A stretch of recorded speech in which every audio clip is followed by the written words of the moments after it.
সময় 24 update BD সংবাদে আপনাকে স্বাগতম। শুরুতেই সংবাদ শিরোনাম, এরপর বিস্তারিত। শুরুতেই জানিয়ে দিব, কুয়েতে মার্কিন ঘাঁটিতে ইরানের ড্রোন হামলা। এরপর জানিয়ে দিব, ইউক্রেনের ড্রোন হামলায় রাশিয়ার জ্বালানি স্থাপনায় ভয়াবহ আগুন। তারপর জানিয়ে দিব, স্পেনকে শেনজেন জোন থেকে বাদ দেওয়ার দাবি মেলোনির। সবশেষে জানিয়ে দিব, কেশম দ্বীপে হামলার মূল্য দিতে হবে যুক্তরাষ্ট্রকে। দর্শক, এতক্ষণ শুনছিলেন সংবাদ শিরোনাম, এখন বিস্তারিত। আপনি যদি ইসরায়েলের ধ্বংস চান এবং মুসলিমদের পাশে থাকতে চান, তাহলে ভিডিওতে লাইক করে চ্যানেলটি অবশ্যই সাবস্ক্রাইব করে দিবেন। এখন বিস্তারিত। কুয়েতে মার্কিন ঘাঁটিতে ইরানের ড্রোন হামলা। কুয়েতের আহমেদ আল জাবের বিমান ঘাঁটিতে অবস্থিত যুক্তরাষ্ট্রের গুরুত্বপূর্ণ সামরিক স্থাপনায় ড্রোন হামলা চালিয়েছে ইরান, এমনটাই দাবি করেছে দেশটির সেনাবাহিনী। এক প্রতিবেদনে এই তথ্য জানিয়েছে বার্তা সংস্থা আনাদোলু।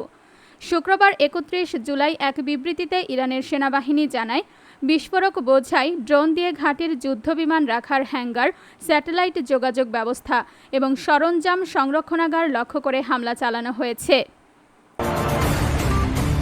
ইউক্রেনের ড্রোন হামলায় রাশিয়ার জ্বালানি স্থাপনায় ভয়াবহ আগুন। রাশিয়ার ভলগোগ্রাদ অঞ্চলে ড্রোন হামলায় একটি জ্বালানি স্থাপনা ও কয়েকটি গুদামে আগুন ধরে যায়।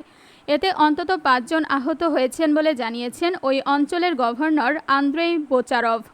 তবে আক্রান্ত স্থাপনাগুলোর বিষয়ে বিস্তারিত কিছুই জানাননি তিনি।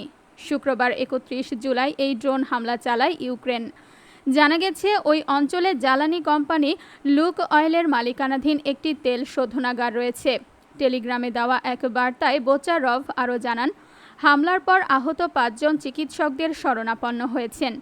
শীর্ষস্থানীয় অনলাইন খুচরা বিক্রেতা প্রতিষ্ঠান ওয়াইল্ড বেরিজ টেলিগ্রামে দেওয়া এক বিবৃতিতে জানিয়েছে, হামলার জেরে ভলগোগ্রাদ শহরে তাদের একটি লজিস্টিক হাবে আগুন ধরে যায়।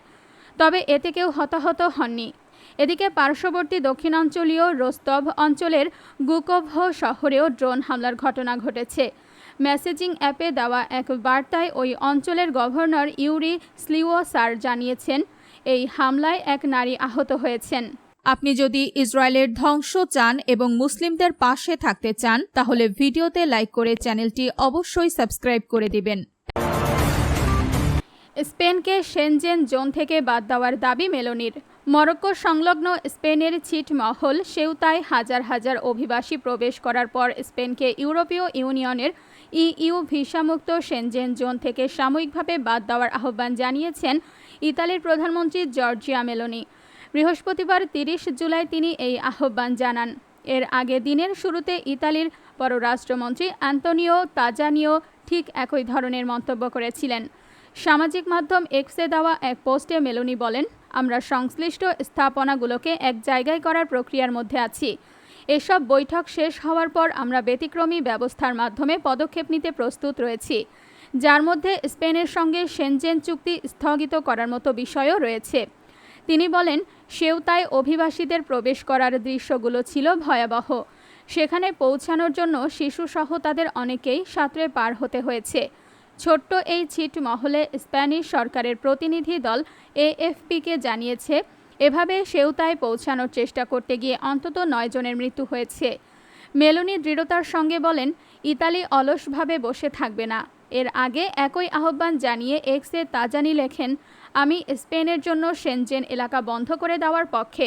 তিনি দাবি করেন, অনিয়মিত এবং অনিয়ন্ত্রিত অভিবাসন জাতীয় নিরাপত্তার জন্য বিপজ্জনক। কেশম দ্বীপে হামলার মূল্য দিতে হবে যুক্তরাষ্ট্রকে। ইরানের কেশম দ্বীপে আবাসিক এলাকায় হামলা চালানোর জন্য যুক্তরাষ্ট্রের তীব্র নিন্দা জানিয়েছে তেহরান। দেশটির পার্লামেন্টের স্পিকার মোহাম্মদ বাঘের গালিবাফ হুঁশিয়ারি দিয়ে বলেছেন, যুক্তরাষ্ট্র বারবার বেসামরিক মানুষের ওপর অপরাধ চালাচ্ছে এবং এর জন্য তাদের মূল্য দিতে হবে। খবর শামা টিভির। তিনি বলেন, যুক্তরাষ্ট্র প্রতিদিন নতুন কোনো না কোনো অপরাধের সঙ্গে জড়িয়ে পড়ছে। তার অভিযোগ, কেশমের আবাসিক এলাকায় হামলাও বেসামরিক মানুষের ওপর চলমান আগ্রাসনের আরেকটি উদাহরণ। গালিবাফ বলেন, কেশমে বেসামরিক এলাকায় হামলার ঘটনা এর আগের মিনাব ও লামেরদের ঘটনার ধারাবাহিকতা। তার দাবি, এসব হামলার মাধ্যমে একটি সহিংসতার চিত্র দেখা যাচ্ছে। যেখানে নিরীহ মানুষ বারবার সংঘাতের শিকার হচ্ছেন।